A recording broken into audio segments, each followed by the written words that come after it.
हरे कृष्ण। तो आज हम श्रीमद् भागवतम के दूसरे स्कंद के 7वें अध्याय के श्लोक संख्या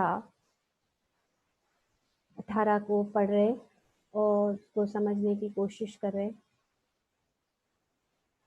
तो श्री ब्रह्मा जी ने भगवान का ये वामन अवतार का वर्णन करते हुए आज के श्लोक में ये बता रहे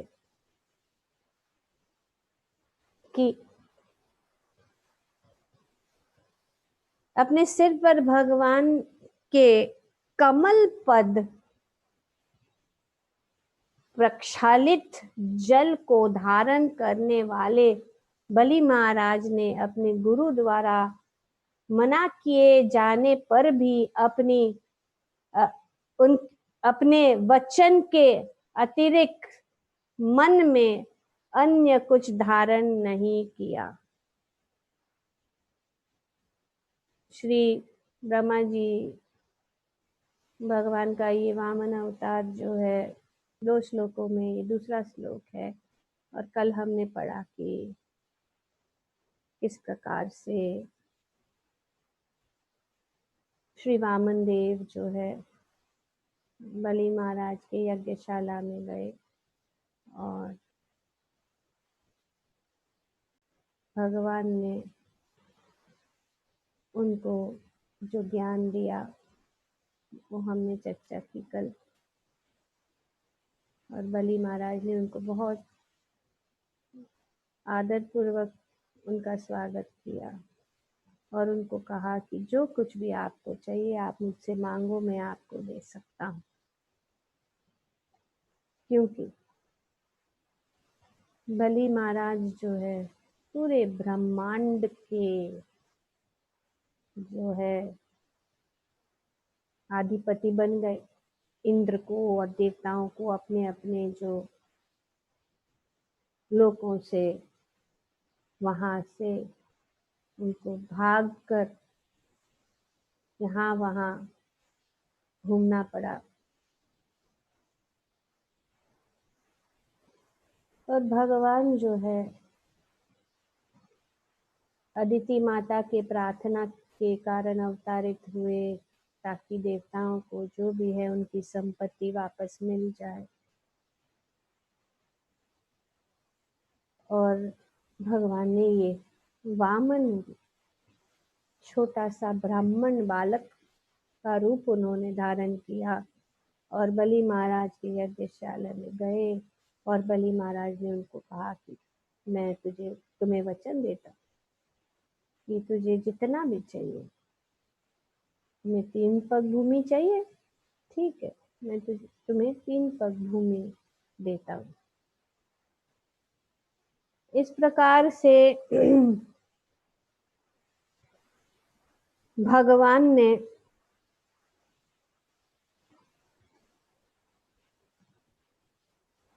जब बलि महाराज ने भगवान को इस प्रकार से कहा तो हम देखते हैं कि शुक्राचार्य ने जो उनके गुरु थे उन्होंने उनको रोका, उनको कहा कि मत दो इनको कुछ भी। वो इतना छोटा सा बालक लग रहा है लेकिन तुझे पता नहीं है कि वो कौन है, वो विष्णु है।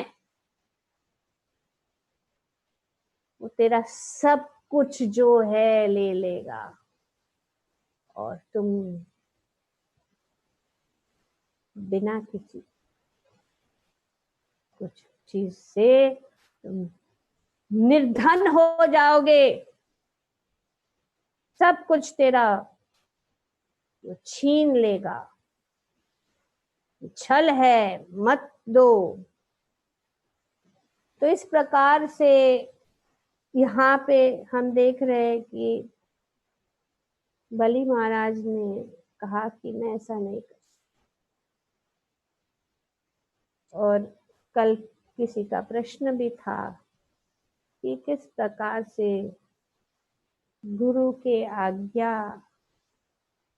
शिष्य को करना होता है, लेकिन उन्होंने अपने गुरु की आज्ञा को नहीं पालन किया, उन्होंने उनकी आज्ञा को नकार दिया। तो बहुत सुंदर वर्णन है। और क्यों, किस प्रकार से बलि महाराज ने किस प्रकार से अपने गुरु को उत्तर दिया, ये हम जो है श्रीमद् भागवतम के 8वें स्कंद में जो बताया गया है उसको हम पढ़ेंगे। तो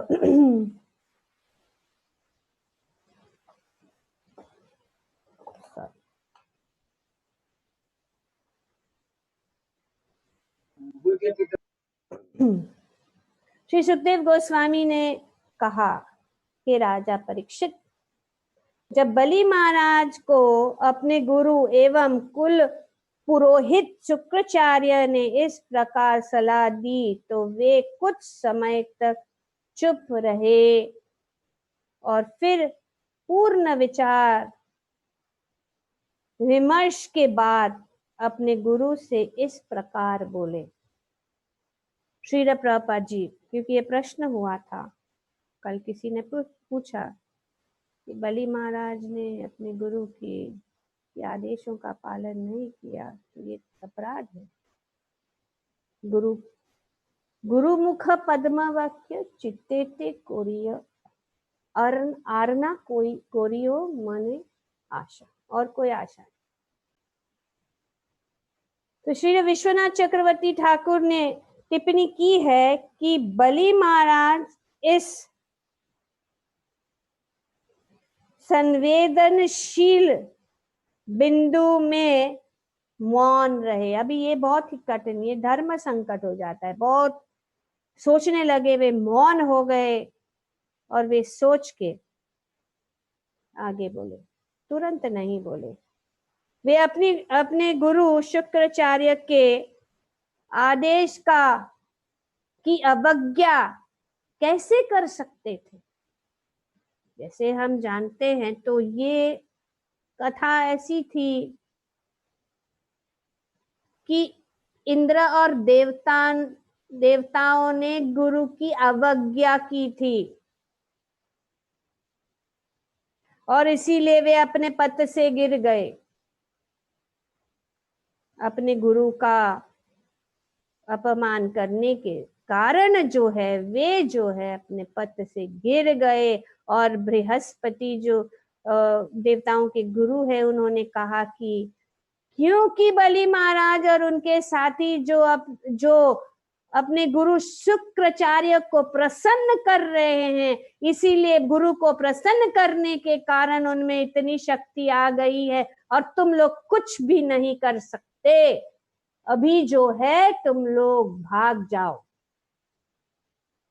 अदृश्य हो जाओ, क्योंकि जब तक बलि के सिर के ऊपर उनकी गुरु की कृपा है, कोई भी उसको जो है हरा नहीं सकता। तो हम यहाँ देखते हैं कि भगवान ने वही किया।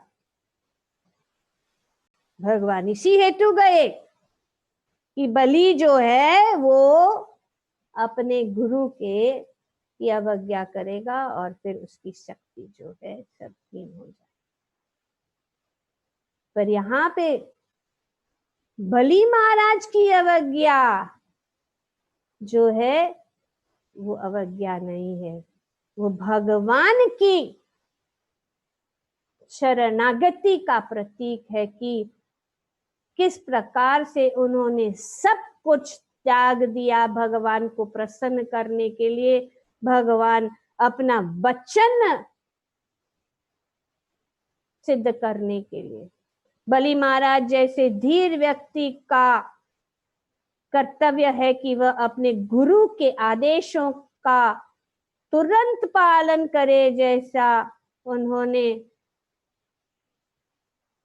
परामर्श दिया था। किंतु बलि महाराज ने ये भी विचार किया कि शुक्राचार्य को अब गुरु स्वीकार नहीं किया जा सकता, क्योंकि वे गुरु के कर्तव्य से विमुख हुए हैं।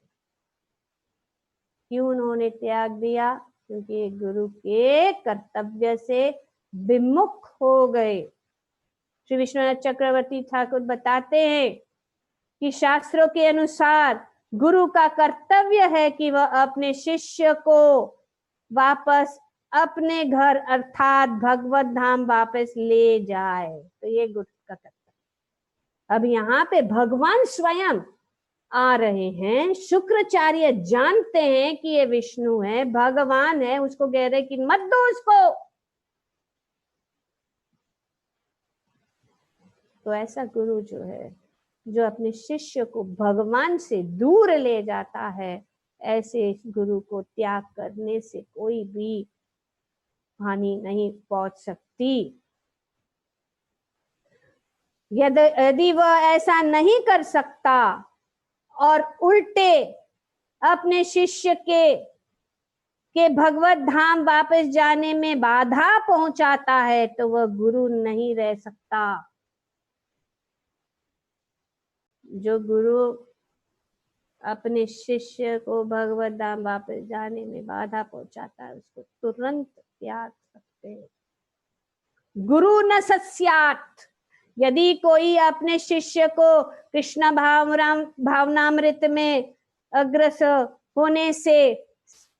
होने में समक्ष नहीं बन सकता, तो उसे गुरु नहीं बनना चाहिए। गुरु न सस्यात्, गुरु नहीं बनना चाहिए। गुरु का एक ही कर्तव्य है कि वे अपने शिष्य को भगवत धाम वापस पहुंचाए। जीवन का लक्ष्य कृष्ण भक्ति बनना है। जिसने भगवत धाम से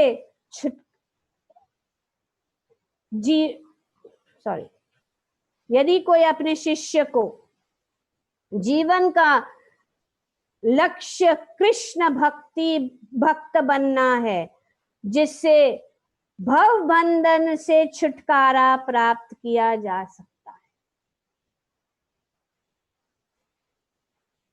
गुरु का कर्तव्य है कि भक्तों को कृष्ण भावनामृत मार्ग पे लाए, ताकि वे अपने जो भव बंधन से छुटकारा पा सके। गुरु कृष्ण भावनामृत को विकसित करके शिष्य को इस अवस्था को प्राप्त करने में सहायता देता है। गुरु का यही है, किस प्रकार से जो है शिष्यों को भगवत भक्ति में लगाए रखे, किस प्रकार उनको एंगेज करे, किस प्रकार से वे जो ये भौतिक भव बंधन से मुक्त हो जाए, यही कर्तव्य है। गुरु और कुछ नहीं चाहता। और ये जो है करने से जो है वे अपने शिष्य को इस भव बंधन से मुक्त करके उनको भगवान का परम धाम जाने के लिए वापस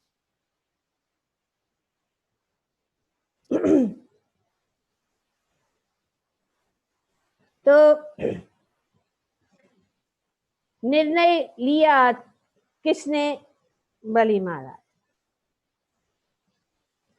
कि प्रत्येक दशा में भगवान विष्णु को प्रसन्न करना है, भले ही इसमें गुरु उपदेश की अवहेलना क्यों न करनी पड़े।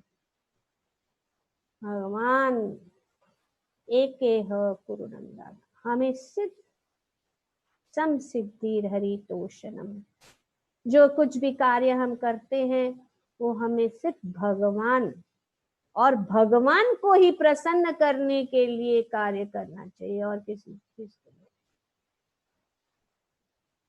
चाहे वो ऐसा लगता है कि विपरीत है, लेकिन जो कार्य है भगवान को प्रसन्न करने के लिए होता है।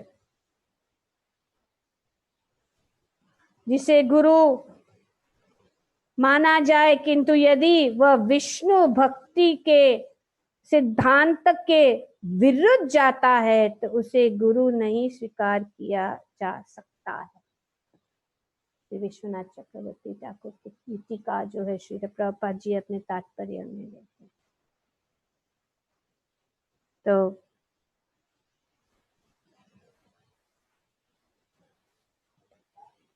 इस प्रकार से बलि महाराज ने अपने गुरु शुक्राचार्य की बात नहीं सुनी और वे बलि महाराज ने कह रहे, बहुत सुंदर वर्णन दे रहे।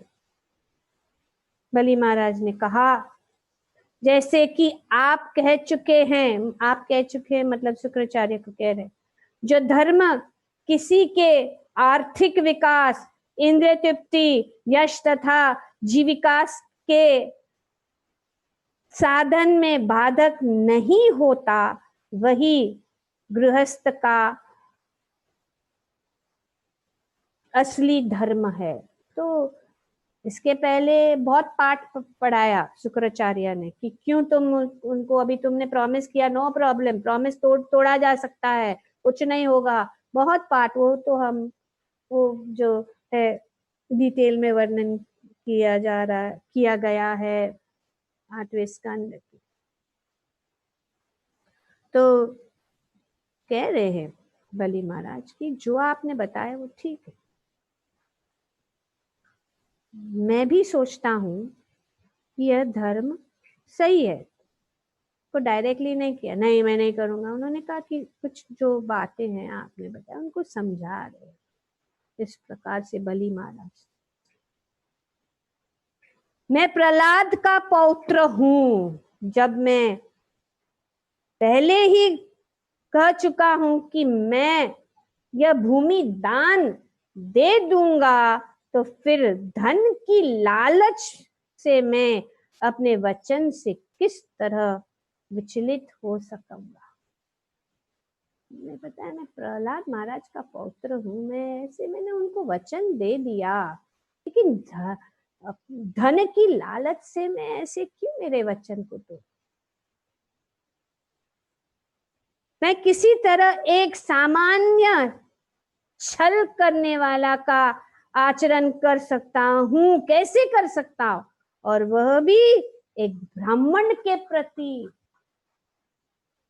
देखिए, असुर होते हुए भी वो जानते कि धर्म क्या है, किस प्रकार से ब्राह्मण का जो सम्मान किया जाता।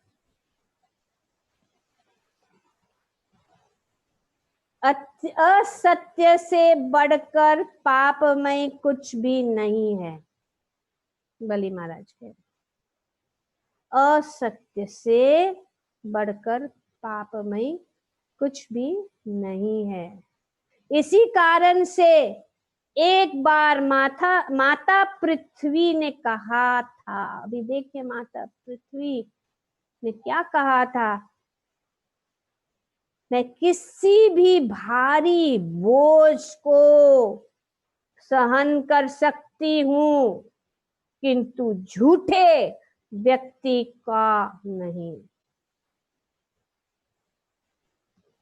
पृथ्वी माता ने कहा, मैं तो सबसे, हम देखते पृथ्वी इतनी भार उठाती है, लेकिन पृथ्वी माता कहती है कि मैं जो हूं एक झूठे व्यक्ति का भार नहीं उठा सकती। मैं नरक, दरिद्रता, दुख रूपी समुद्र, देखिए कह रहे दुख रूपी दुख नहीं, दुख रूपी समुद्र, मतलब विशाल अगर दुख भी आ जाए, विशाल समुद्र के समान दरिद्रता आ जाए, दुख आ जाए,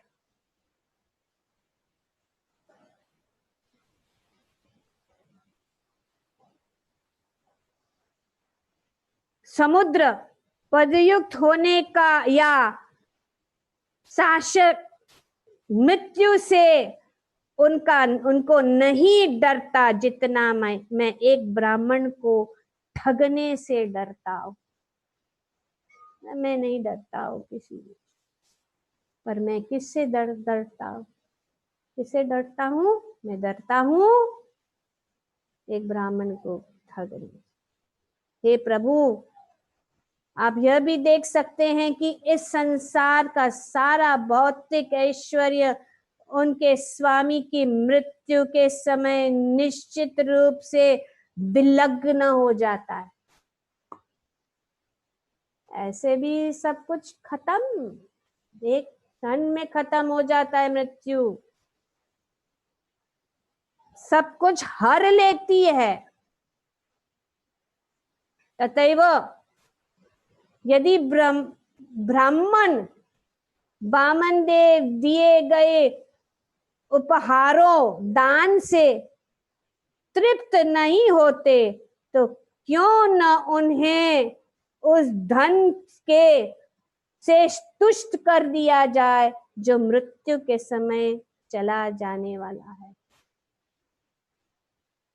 तो कह रहे हैं कि अगर वो ब्राह्मण तुष्ट भी नहीं होगा तो भी क्यों ना उनको दान दिया जाए, जो कुछ भी जितना भी उनको तुष्टि मिल सकती है उनको क्यों न दिया जाए जो मृत्यु के समय चला जाने वाला है।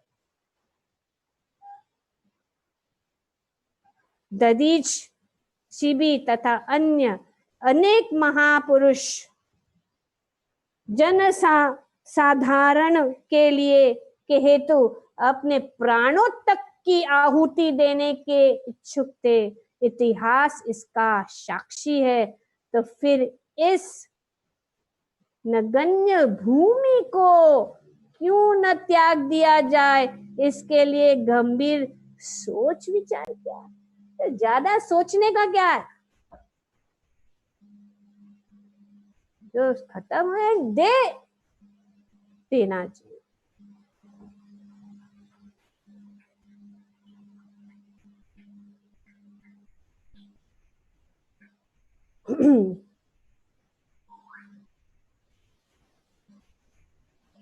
प्रभा जी अपने तात्पर्य में कहते हैं कि चूंकि हमारा धन एवं संपदा सदा नहीं रहने वाली है, अपितु किसी न किसी बहाने छीन लिया जाएगा, अतएव जब तक वह हमारे पास है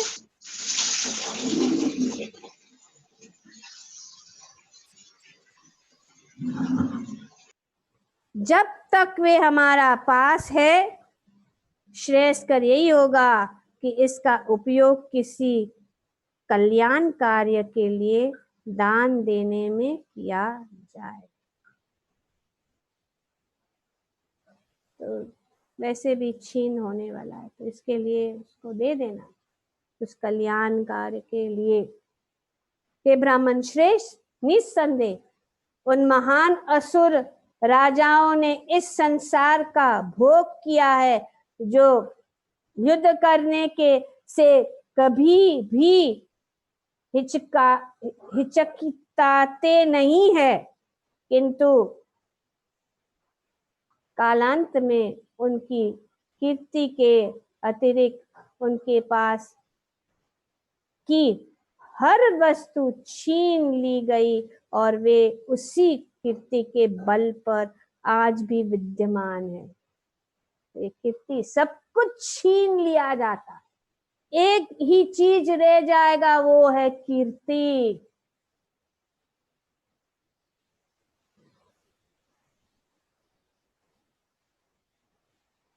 क्या करना है? ये पूरा जीवन सब कुछ खत्म हो जाता है, कुछ क्या रहेगा? What will people have to say about you when you leave? वो जो है वो एक ऑर्नामेंट है कि क्या लोग अपने जाने के बाद नहीं कहेगा कि इतना धनवान थे। कीर्ति, कीर्ति के बल पर आज भी विद्यमान है। दूसरे शब्दों में मनुष्य को चाहिए कि सब कुछ छोड़कर सुयश अर्जित करने का प्रयास करे तो ये सुयश सब कुछ हो, झगड़ा, पानी, ये सब सब छीनना, ये करना, वो करना, तकलीफ देना लोगों को,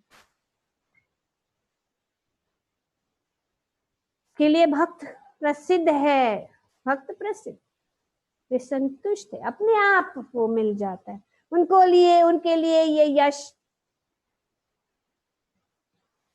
के लिए प्रयास नहीं करना चाहता।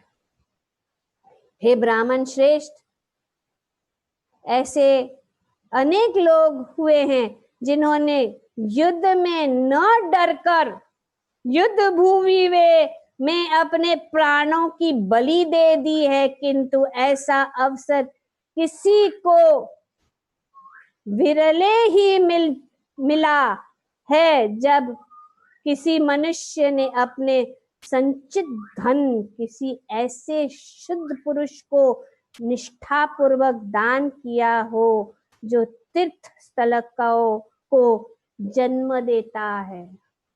बहुत सुंदर कि लोग इतना अपने प्राणों की बलि लगा देते युद्ध करते हुए, लेकिन वो तो किसी को भी प्राप्त हो सकता है, लेकिन ऐसा मौका जो मुझे यहाँ पे मिला है कि मैं सब कुछ, वैसे भी सब कुछ खत्म होने वाला है, पर ऐसा अवसर किसी को नहीं मिलता जो मुझे मिला है, जो अपने संचित धन किसी ऐसे साधु पुरुष को निष्ठापूर्वक दान दिया हो जो तीर्थ स्थल को जन्म देता है। साधु पुरुष जो है ये जहां भी जाते हैं उस तीर्थ स्थल बन जाता है। और आज स्वयं भगवान मेरे पास आए तो क्यों ना मैं, चाहे वो मेरा सब कुछ क्यों ना ले जाए, मेरा सब कुछ संचित धन क्यों ना ले जाए, ऐसा मौका मुझे कभी नहीं मिलेगा।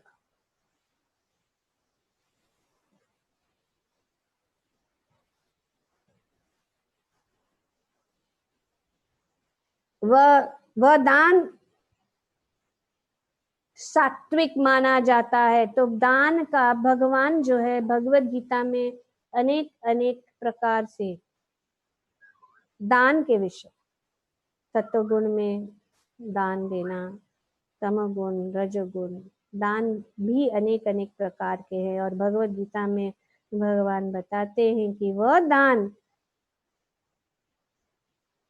सात्विक माना जाता है जो कर्तव्य समझकर उचित समय तथा उचित स्थान में सुपात्र को दिया जाता है। उचित समय और उचित स्थान, 2 पॉइंट्स यहाँ पे, सात्विक, और उसके बदले में किसी वस्तु की अपेक्षा नहीं की जाती है, उसके बदले में कुछ नहीं चाहिए। अभी मेंबरशिप भी बनाना है, किसी को क्या मिलेगा, क्या अभी क्या गिफ्ट, अभी ये गिफ्ट देना मतलब आपका दान जो है असफल हो गया। सबको चाहे क्या मिलेगा दान करने से, इसको बात अलग है कि प्रसादी मिलती है, लेकिन ऐसे इच्छा से कि हाँ हमको ये मिलेगा, मान सम्मान प्रतिष्ठा, ओ आई एम दिस डोनर, कलश donor, life member, everybody is looking, hey,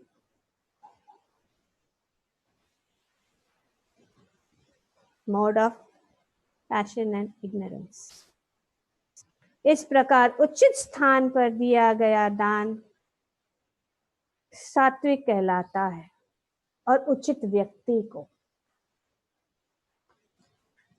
तो इस प्रकार से बलि महाराज ने कहा कि ये जो है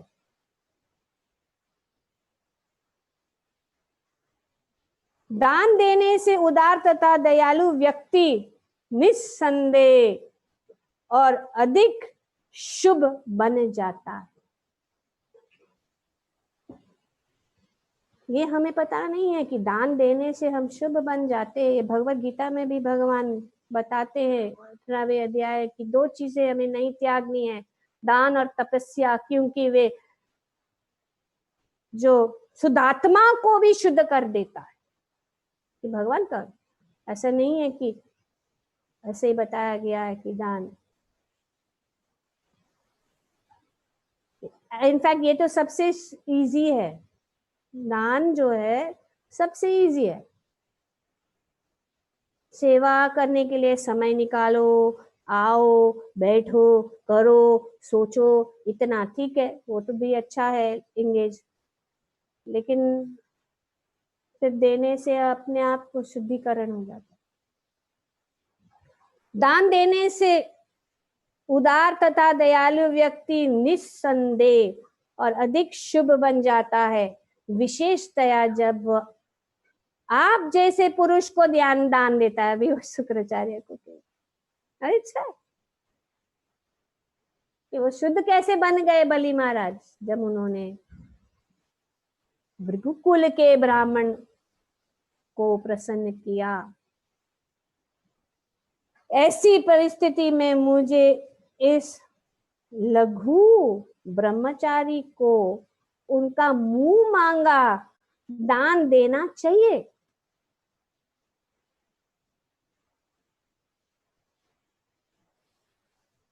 यदि कोई व्यापार, जुआ,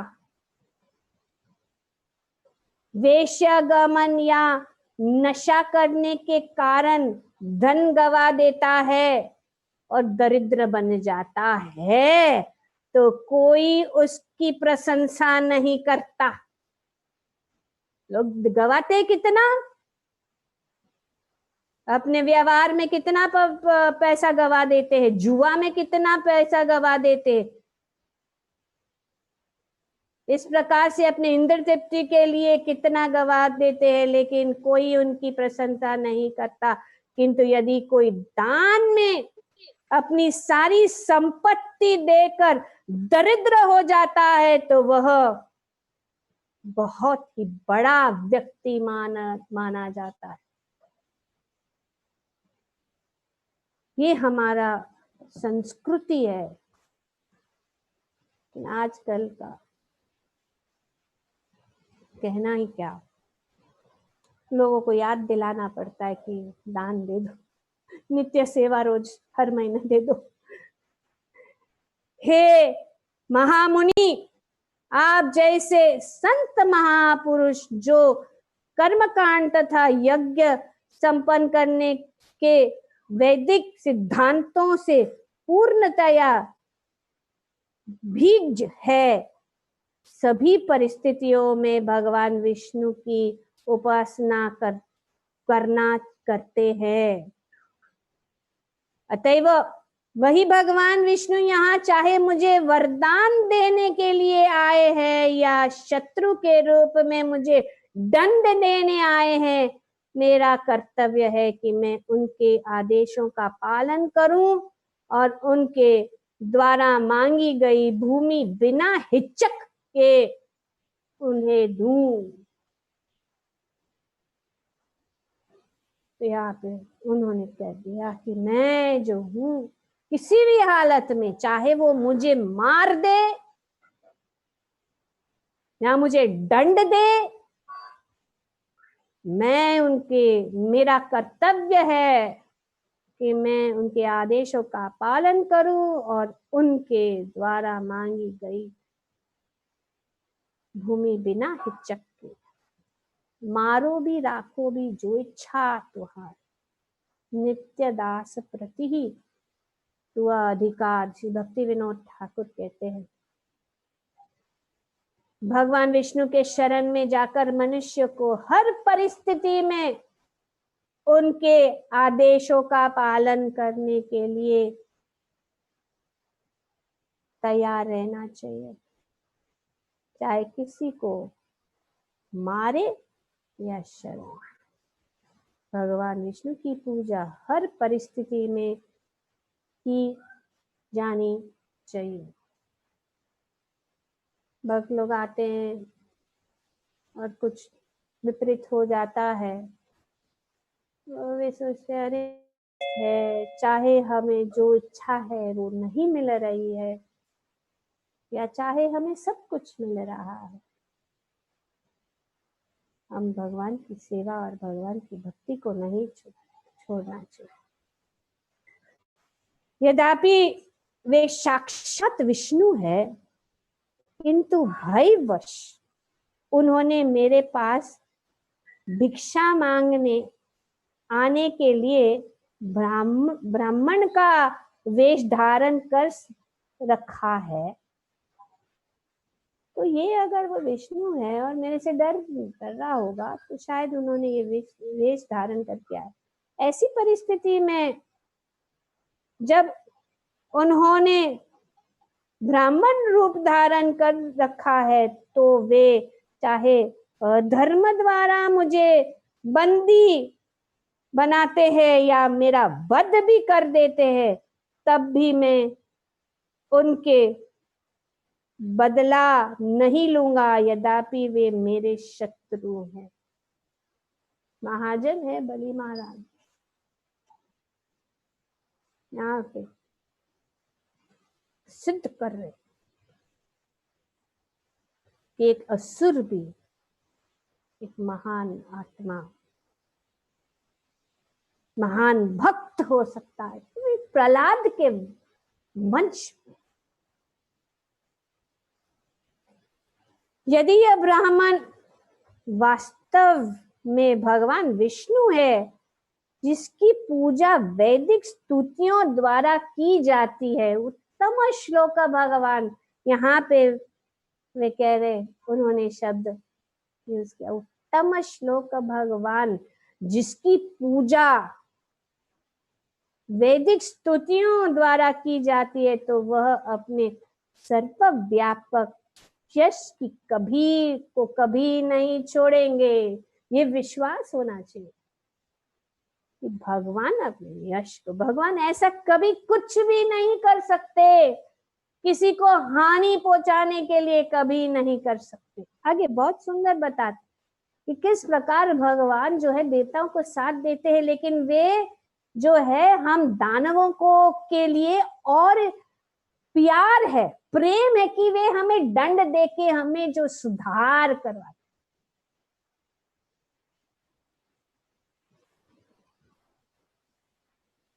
वो या तो मेरे द्वारा मारा जाकर धराशी हो जाएंगे, या युद्ध में मेरा वध कर देंगे।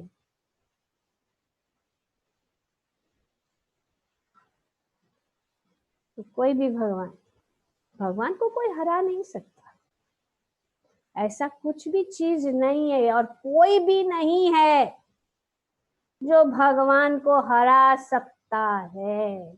लेकिन एक चीज जरूर है, भगवान विष्णु भक्ति द्वारा भक्त से हारते हैं। भगवान अपने भक्त से हारते हैं, अन्यथा कोई उन्हें हरा नहीं सकता। तो इस प्रकार से जब बहुत सारी चीजें उन्होंने बताई, तो शुक्राचार्य ने तुरंत उनको श्राप दिया, क्रोधित हो गए कि तुम मेरी बात को नहीं मान रहे हो, मैं तूने मेरी आज्ञा का उल्लंघन करने के कारण तुम शीघ्र ही सारे ऐश्वर्य से विहीन हो जाओ।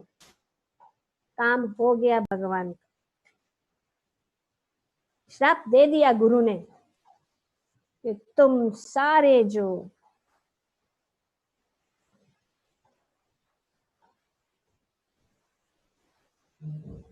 तुम्हारा सारा ऐश्वर्य, और यही हुआ। तो हमने देखा किस प्रकार से, बहुत लंबी कथा है, तो कल हमने देखा कि भगवान ने 2 पग में सब कुछ फिनिश कर दिया बलि महाराज कि उनके तीसरे पग रखने की एक कण जैसी भी जगह नहीं रही, पूरा उन्होंने छीन लिया 2 पग। अब देखिए उसके बाद गरुड़ आके उन्होंने उनको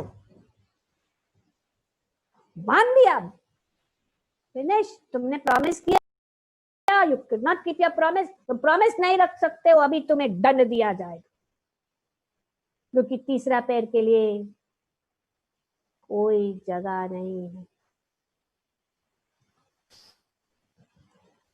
के बाद में बलि महाराज कहते हैं,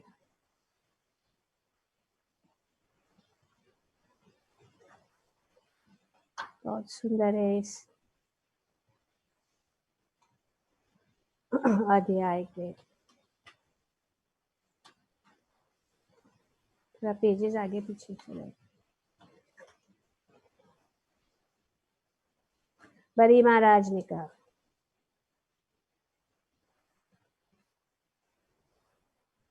हे परमेश्वर, हे सभी देवताओं के परम पूज्य, यदि आप सोचते हैं कि मेरा वचन झूठा हो गया है तो मैं उसे सत्य बनाने के लिए अवश्य ही भूल सुधार करूंगा। अगर हमने मेरा वचन झूठा हो गया है तो अगर वचन झूठा भी हो जाता है, भूल सुधार करना बहुत जरूरी है।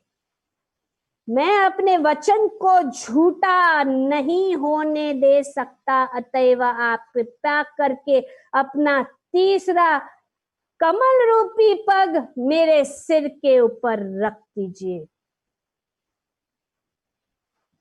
इस प्रकार से देखिए बलि महाराज ने जो है भगवान को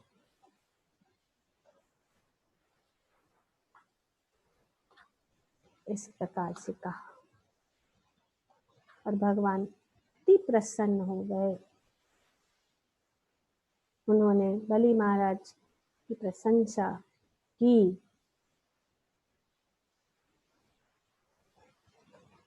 और भगवान ने जो कुछ भी छीन लिया, जो कुछ भी था बलि महाराज के, बलि महाराज ने अपने सब कुछ दे दिया, भगवान को अर्पित कर दिया, पूरी तरह से आत्मनिवेदन, कुछ भी अपने पास नहीं रखा, अपने शरीर, अपने आत्मा, सबको भगवान के शरणागत उन्होंने कर दिया। और हम देखते हैं कि किस प्रकार से श्री प्रभुपाद जी अपने तात्पर्य में बताते हैं कि हालांकि उन्होंने सब कुछ खो लिया, लेकिन उन्होंने उससे भी अधिक जो देवताओं को भी नहीं प्राप्त है, उनको वो स्थान वैकुंठ जैसा स्थान उनको दे दिया। भगवान ने आगे कहा कि उसकी महान सहनशीलता के कारण मैंने उसे वह स्थान प्रदान किया है जो देवताओं को भी सुलभ नहीं हो पाता। वह सावर्णी मनु के काल में स्वर्ग का राजा इंद्र बनेगा। तो अभी इसके बाद में जो नेक्स्ट इंद्र होंगे वो बलि महाराज होंगे,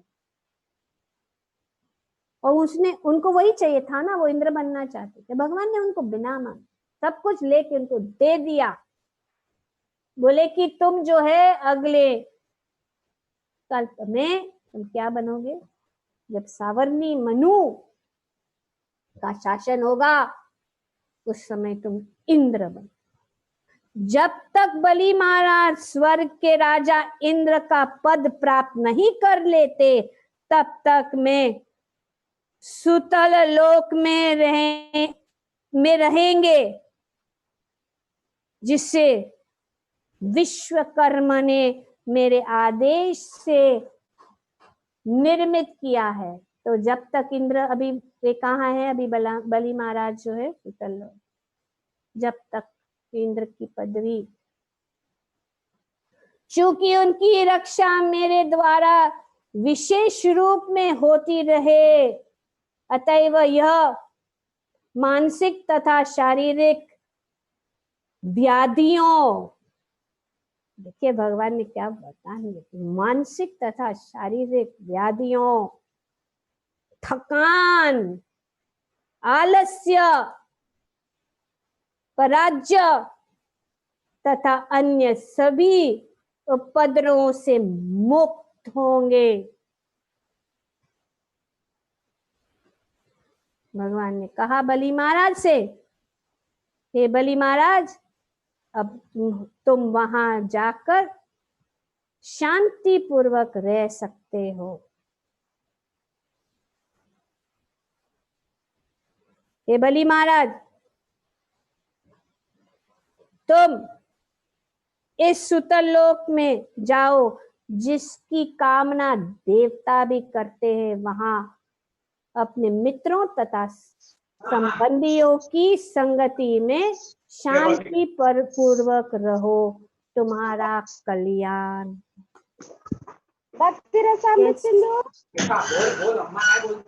इस प्रकार से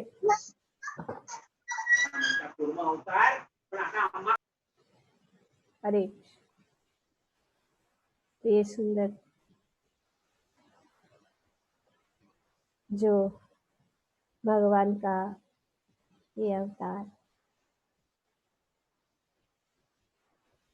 तो इसीलिए भगवान और श्री प्रभुपाद जी बताते हैं कि बहुत जरूरी है कि हम जो जितना भी हमारे पास है, जो हमारे लिए काफी है, जितना भी जरूरत है उतना जरूरत से हमें अपना जीवन को जितना भी हो सके ये त्याग और दान करने से हम जो है पवित्र हो सकते हैं। क्योंकि अगर हम आध्यात्मिक जगत में जाना चाहते हैं तो ये बहुत जरूरी है कि हम इन चीजों को त्याग दें। भौतिक संपत्ति चाहे कितनी ही मोहक क्यों न हो, कभी स्थायी नहीं हो सकती। ये इस कथा से हम जान सकते, कभी भी स्थायी नहीं। अतः मनुष्य को चाहिए कि स्वेच्छा से ऐसी संपत्ति का परित्याग कर दे, स्वेच्छा से, ऐसा नहीं कि जबरदस्ती। अन्यथा इस शरीर का त्याग करते करते समय हर सारी संपत्ति को छीनना ही पड़ता है। Anyway, it's going to go. बुद्धिमान मनुष्य जानता है कि समस्त भौतिक संपत्ति नाशवान है और इसका सर्वोत्तम उपयोग है कि इसे भगवान की सेवा में अर्पित कर दी जाए, जिससे भगवान प्रसन्न होकर उसे अपने परम धाम में स्थायी निवास दे सके।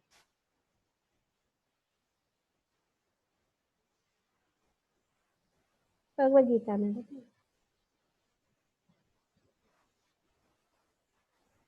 कि हमें जो है इस भौतिक जगत से अगर मुक्त होना है तो यहाँ पे निर्माण मोह जित संग दोष अध्यात्म नित्य विनिवित्त काम द्वंद्वे विमुक्त सुख दुख समन्वय गच्छन्ति मूढ़ पदम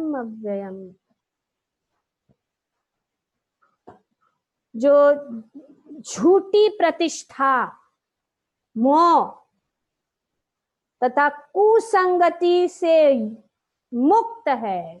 तो ये 3 चीजें हैं जिससे हमें मुक्त होना है। वो है झूठी प्रतिष्ठा, मोह तथा कुसंगति से मुक्त है, जो शाश्वत तत्व को समझते हैं, जिन्होंने भौतिक काम को नष्ट कर दिया है, जो सुख तथा दुख के द्वंद से मुक्त है, जो मोह रहित होकर परम पुरुष के शरणागत होना चाहता है, वो उस शाश्वत राज्य को प्राप्त कर सकता है। डिक्लेरेशन दे दिया है भगवान, और प्रभुपाद जी अपने तात्पर्य में ये श्लोक बता कि ऐसे ही, और जिस प्रकार से बलि महाराज के जीवन उदाहरण से हम ये सब जान लेते हैं कि किस प्रकार से उन्होंने सब कुछ, झूठी प्रतिष्ठा, मोह, कुसंगति, शाश्वत तत्व को उन्होंने समझा, दुख और सुख में सामान्यता और मोह रहित भगवान की शरणागत, इसे कहते हैं कि भगवान जो है, अगर हम इस भगवान के धाम में जाना चाहते हैं तो यहाँ पे भगवान देते हैं हमें आइडिया, वे उस शाश्वत राज्य को प्राप्त होता, और वो प्रैक्टिकल दिखाया है। इसीलिए जो भगवत गीता में जो शिक्षण है वो प्रैक्टिकली हम जो है श्रीमद् भागवतम में समझ सकते हैं। और वो कहाँ जाएगा? वो मेरे परम धाम। न तद भाष्यस्ते सूर्यो न शशांको न पावक यद गत्वा न निवर्तन्ते तद धाम परमम मम। भगवान कहते हैं वो मेरा परम धाम न तो सूर्य या चंद्र से द्वारा प्रकाशित होता है और न अग्नि या बिजली से। जो लोग वहां पहुंचते हैं वह इस भौतिक जगत में फिर से लौटकर नहीं आते। ग्रंथराज श्रीमद् भागवतम की जय। ओम तत्सत। Thank you very much. तो ये